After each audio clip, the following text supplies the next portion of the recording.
Who is the champion of Spanish Super Copa? Barcelona, Who is the current league leader of La Liga? Barcelona, 10 বছর ধরে UCL জিতে না কারা? Barcelona,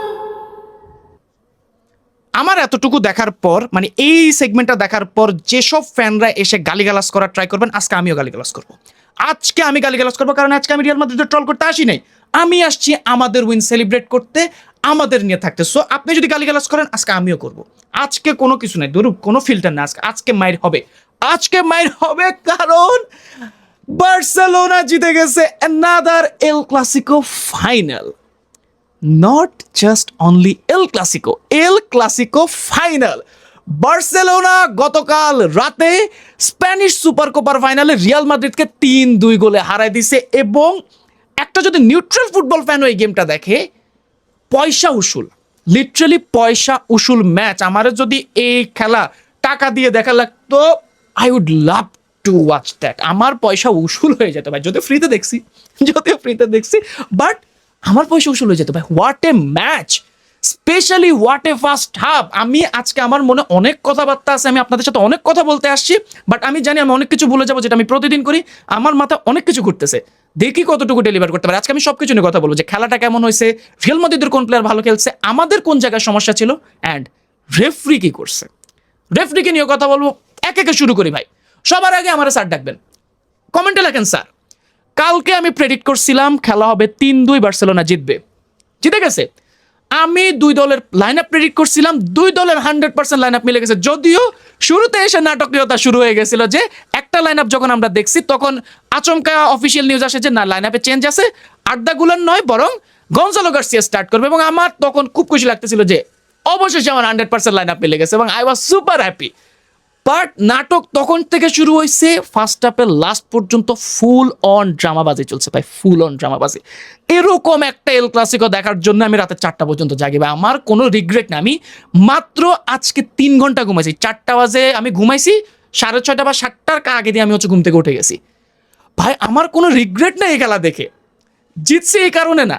আমি যদি কালকে হারতাম, আমার খুব একটা রিগ্রেট রাখতো না, হয়তো খারাপ লাগতো, বাট রিগ্রেট হইতো না। রিগ্রেট আর খারাপ লাগা কিন্তু আলাদা আছে, ঠিক আছে। হোয়াট এ ম্যাচ ভাই। এই ম্যাচের যদি আমি সামারি বলি, বার্সেলোনার থেকে সামারি হবে এই জিনিস একটা, রাফিনা দিয়াস বেল্লোলি, জোয়ান গার্সিয়া, ফ্রেঙ্কি ডিয়ং। আর রিয়াল মাদ্রিদের সাইড থেকে যদি আমি সামারি বলি, Vinicius, Gonzalo Garcia. What a player ভাই, এরা কি প্লেয়ার। ও থিবো কোর্তো, সরি আমি কেমনে ভুলে গেছি, থিবো কোর্তোরে কেমনে ভুলে গেছি। আল্লাহ আল্লাহ আল্লাহ। আজকে বলছি না, আমি প্রচুর এক্সাইটেড এই জিনিসগুলো নিয়ে কথা বলার জন্য। আমি জানি না আজকে আমি কতটুকু ডেলিভার করবো। রাফিনা দিয়াস বেল্লোলি মনস্টার। যারা যেসব লোকেরা ওরে গত সিজনের ব্যালন ডিওরে ভোট দেন নাই ভাই, দেখেন আপনারা কি ভুল করছেন। এবং এই সিজনে যদি বার্সেলোনা একটু আগে যেতে পারে, লাস্ট ইয়ারের মতো অ্যাচিভমেন্টগুলো করতে পারে, আমার কাছে মনে হয় এবার যদি সে না জিতে পুরা আনফেয়ার। কারণ সে মানে একটা জাস্ট সিম্পল একটা আমি ডিফারেন্স আপনাদেরকে দেখাই। আমরা লাস্ট এল ক্লাসিকো লা লিগাতে হারছি, এবং এই এল ক্লাসিকো আমরা স্প্যানিশ সুপার কোপাতে জিতছি।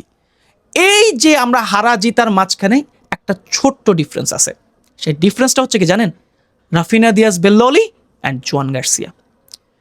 রাফিনা যখন মাঠে থাকে, বার্সেলোনা অন্যরকম একটা দল হয়ে যায়। বার্সেলোনার মধ্যে অন্যরকম একটা জিনিস কাজ করে। বার্সেলোনার প্রতিটা প্লেয়ার মোটিভেটেড থাকে, এবং আপনার অ্যাটাকিং লাইনের একটা মেইন প্লেয়ার যখন একদম নিচে এসে প্রেস করে, একদম নিচে এসে, কালকে যখন ভিনিসিয়াসের সেই ট্যাকেলটা আমি যখন দেখছি, ভিনিসিয়াসের সে যখন ট্যাকেল দিয়ে বলটা ক্লিয়ার করে দিছে, আমি শুরুতে ভাবছি এটা কোন দে, বাট যখন আমি রিপ্লাই দেখলাম, আই ওয়াজ শকড যে ভাই এটা রাফিনা করছে। রাফিনা ওয়াজ এভরিওয়্যার, রাফিনা সব জায়গায় ছিল। তার কালকে ডেডিকেশনে এক বিন্দু মাত্র মিস নাই। এই ডেডিকেশন নিয়ে যদি আমরা পড়ালেখা করি, আমরা জীবনে অনেক কিছু করতে পারবো। যে ডেডিকেশন কালকে রাফিনা মাঠে দেখাইছে, সে এই ব্যাজের জন্য খেলছে। আপনি 100 মিলিয়ন খরচ করে আপনি প্লেয়ার আনবেন, বাট এই ব্যাজের জন্য খেলা প্লেয়ার আপনি খুব কম পাবেন। এবং রাফিনা সেই প্লেয়ার। আমি এখনো চিন্তা করি, এই রাফিনারে আমরা সৌদি বিক্রি করার জন্য আমাদের অনেকগুলো ফ্যান চিল্লাচিল্লি করছে। এই রাফিনারে আল্লাহ, অসম্ভব জিনিস পাতে, অসম্ভব জিনিস। থ্যাঙ্কস টু ফ্লিক ভাই, হ্যান্সি ফ্লিক। এরকম বাজারে এরকম একটা কোচ পাওয়া, যেখানে কোচেরা ম্যানেজারেরা 200-300 মিলিয়ন খরচ করার পর 6 মাস যাইতে পারে না, সে জায়গায় এই লোকের কোনো প্রকার কোনো এক্সকিউজ দেখি না আমি।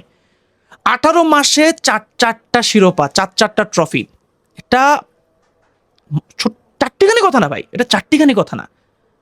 হোয়াট এ গেম ভাই, হোয়াট এ গেম। কালকে লাস্ট মোমেন্টে জোয়ান গার্সিয়া যেসব সেভ দিছে, আমার কাছে মনে হয় যে এই জোয়ান গার্সিয়ার অলরেডি একটা স্ট্যাচু লাগাই দেওয়া উচিত। রাফিনা প্লাস জোয়ান গার্সিয়া দুজনের একটা একটা করে স্ট্যাচু দিয়ে দেওয়া উচিত। বার্সেলোনা নো ক্যাম্পের বাইরে দুজনের দুইটা স্ট্যাচু থাকা উচিত। এছাড়া আমি আর কিছু বুঝতেছি না। The way Frankie de Jong control the whole game. ভাই ফ্র্যাঙ্কি ডিয়ংরে নিয়ে আমাদের সবার একটাই অভিযোগ যে সে খেলাটাকে একটু স্লো করে দেয়, বাট কালকে সে প্রপার জায়গায় প্রপার কাজ করছে। এবং লাস্টের রেড কার্ড নিয়ে ভাই একটু পরে কথা বলতেছে, ঠিক আছে? প্রপার সময়ে প্রপার ব্যাক পাস, প্রপার সময়ে প্রপার পাস, প্রপার সময়ে প্রপার রান। Incredible, incredible. কালকে তারা পেদ্রিরে খুব একটা খুলতে দেয় নাই, বাট পেদ্রিরে প্রেসও করে না। জানছে পেদ্রিরে প্রেস করে লাভ নেই, ঠিক আছে ভাই। আনবিলিভেবল গেম শুরু থেকে, খেলার একদম শুরু থেকে বলে। ফার্স্ট হাফে বার্সেলোনা প্লেড রিয়েলি ওয়েল। 76% বল পজিশন বার্সেলোনা রাখছে।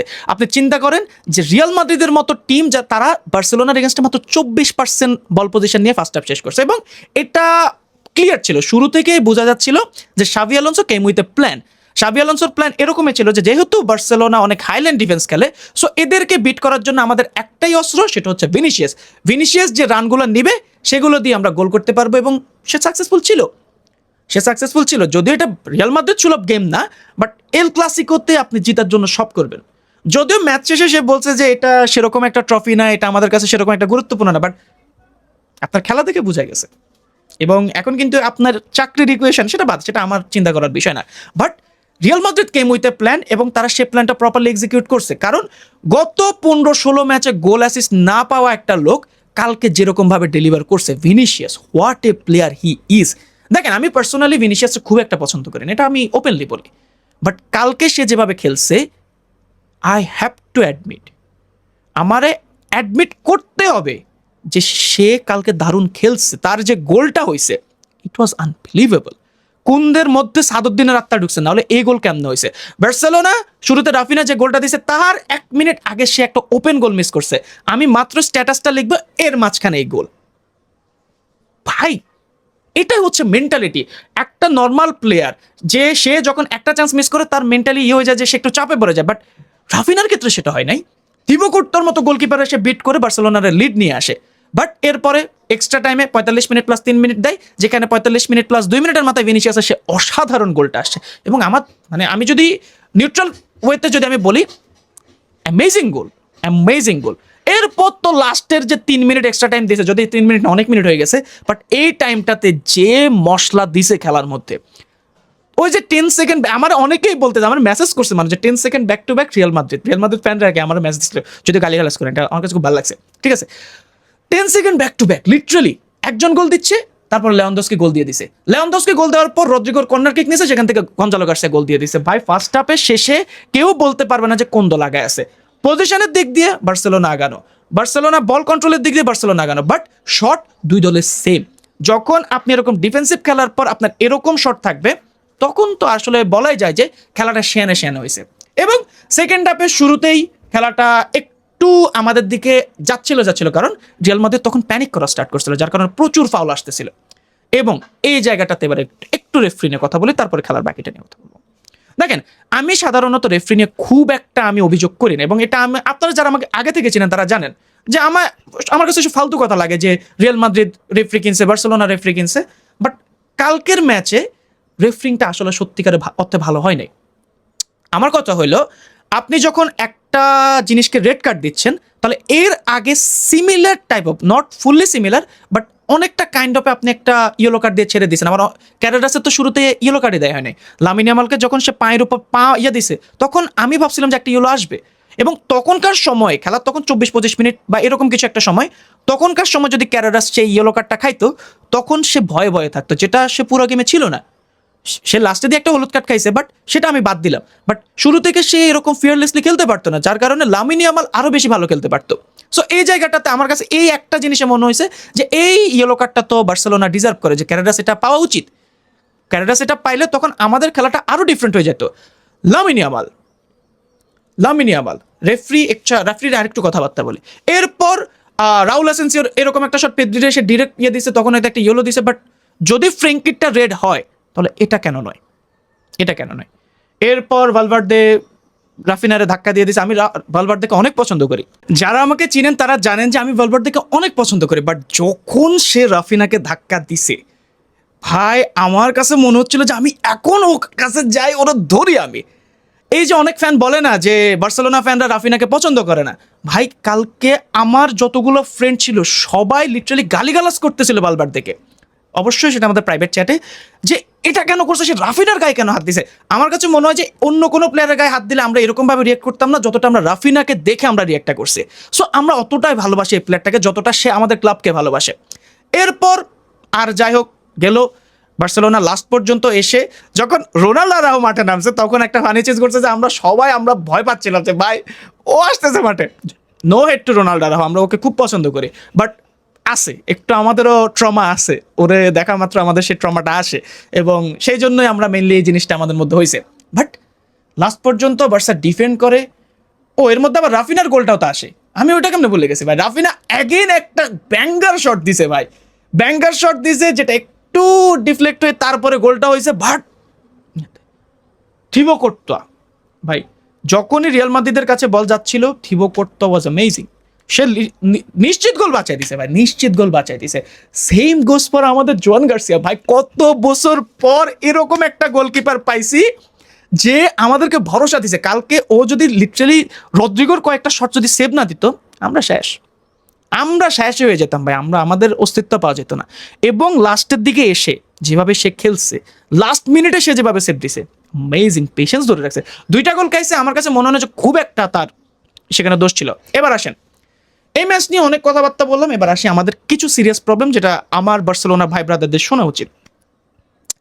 কালকে আমরা যেভাবে খেলছি এভাবে যদি আমরা খেলি আমরা ইউসিএল হবে না, এটা আমি খুব হার্শ ট্রুথ বলে দিছি। কারণ কালকে আমরা যে ডিফেন্সিভ গেম আমরা দেখাইছি, এই ডিফেন্স দিয়ে কিচ্ছু হবে না ভাই, কিচ্ছু হবে না। ইউসিএল এর সামনে যেসব দলগুলো আমাদের সামনে আসতেছে কিচ্ছু হবে না। এই যে ক্যান্সেল আসার নিউজ শুনে অনেকে যে কান্নাকাটি করতেছিলেন যে কেন আনতেছে, সৌদি ফেরত, এটা সেটা। কালকে কুন্দের খেলা দেখছেন? ফার্স্ট হাফে, সেকেন্ড হাফে ভালো খেলছে, বাট ফার্স্ট হাফে তার খেলা দেখছেন? কালকে এরিক গার্সিয়া আমাদের আলু, তারে আমি এনি টাইম ডিফেন্ড করব, বাট ও তো ভাই প্রপার সেন্টার ব্যাক না, যে জায়গার মাল সে জায়গায় বসাইতে হবে। ও কালকে ভালো খেলছে, বাট যে 2টা গোল আমরা খাইছি সে জায়গায় ওই যে একটা এক্সট্রা একটা ওয়ার্ক দেখানো উচিত, সে তো সেটা দেখাতে পারেন, এবং এখানে তার দোষ নেই, এটা তার ন্যাচারাল পজিশন না। আপনি তার কয় পজিশনে খেলাবেন? এরপর আপনি এই সেম জায়গায় যদি আপনি জেরার্ড মার্টিনকে রাখতেন, সেও সেম ভুল করতো সে, এটা হইতোই। সো আমাদের এখন স্ট্রাইকার আপনি দিলে দেন, লাপোর্তা সাহেব, ডেকো সাহেব, বাট আমাদের একটা ডিফেন্সিভ মানে আমাদের একটা সেন্টার ব্যাক দেন ভাই, স্লটার ব্যাকটা নিয়ে আসেন ভাই। আর কত, আর কি ভাই আমি বুঝি না ভাই কি করতেছে না করতেছে ভাই। আমাদের মানে ওই একটা ছোট্ট ইনস্টিংক্টের জন্য যদি আমরা ইউসিএল মিস করি, লাস্ট ইয়ার খুব কাছ থেকে আমরা চলে গেছি, এবছর আমরা সেই জিনিসটা এফোর্ড করতে পারবো না, আমরা ওই ইমোশনটা রাখতে পারবো না। অলরেডি আমরা ইউসিএল অনেক পিছিয়ে আছে, আমাদের টপ 8-এ ফিনিশ করা লাগবে। বাট এটা সব কিছু ভাই আমাদের ফ্লিক সাহেব কোনো অভিযোগ জানাচ্ছে না, বাট আপনাদের তো করা উচিত, আপনাদের তো দেখা উচিত যে জিনিসগুলো কেমনে কাজ করে। ডিফেন্সিভ আমরা খুব বাজে খেলছি ভাই, ডিফেন্সিভ এভাবে যদি খেলে আমরা শেষ। হয়তো কালকের ম্যাচ আমরা হয়তো ভাগ্যক্রমে জিতছি, ভাগ্যক্রমে কালকে জোয়ান গার্সিয়া বাঁচাইছে অনেকাংশে, সে যদি না থাকে তখন আমাদের কি হবে? ওই যে আগের এল ক্লাসিকোতে যেমন হারছি, এমবাপে, বিনি সবাই আমাদেরকে টয় করে ছাড়ছে আমাদের ডিফেন্সকে, এটাই।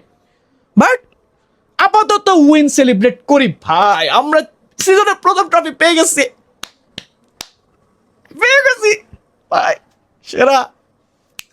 তো আপনার কাছে কেমন লাগছে, আপনার কাছে ভিডিওটা কেমন লাগছে, আপনার কাছে কালকে বেস্ট প্লেয়ার কাকে লাগছে? অবশ্যই রাফিনা, বাট আপনার কাছে কার লাগছে আপনি মতামত জানাতে পারেন।